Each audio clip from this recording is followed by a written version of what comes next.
I was really shocked to see him speak with her like that.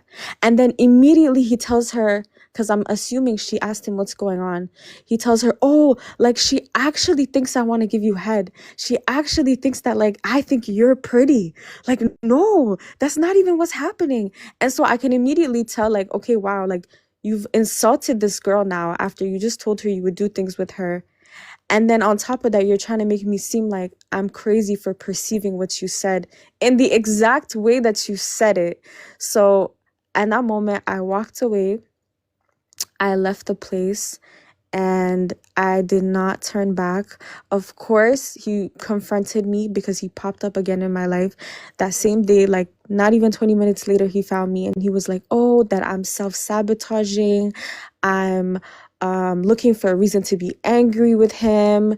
He told me that I'm prideful. He was very upset that I wasn't speaking to him. So the whole time he was speaking to me, I stayed quiet.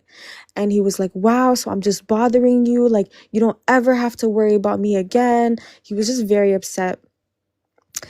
Genuinely, I was quiet the whole time because for 2.5 years, I was the person that was like begging for us to communicate, trying to work on our boundaries, trying to do X, Y, Z. And he was too.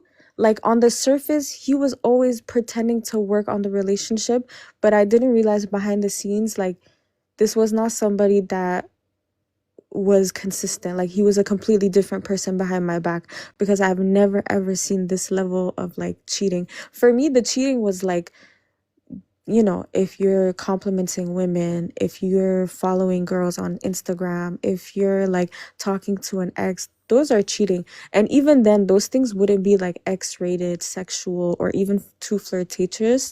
So for me to hear him talk about giving another woman head, that was so insane. Like, I just didn't speak to him at all. Like, I didn't ask for closure.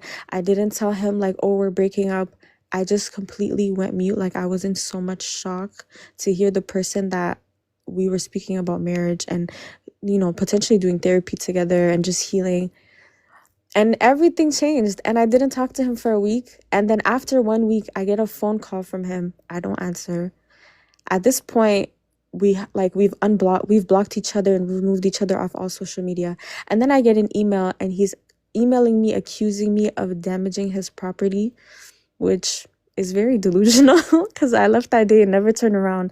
And I never responded because it just felt like a reason to try to rope me back in to talking to him. So that's what happened. That was now 2 weeks ago. The first week, guys, I won't lie, as women, as people, if you've been betrayed, the first week is so bad. Like, you feel like your stomach hurts, your chest hurts, you can't sleep. It just feels like a spiritual attack. But I'm on like week 3 now and it gets better. 2.5 years down the drain, sure, but at least it's not my whole life.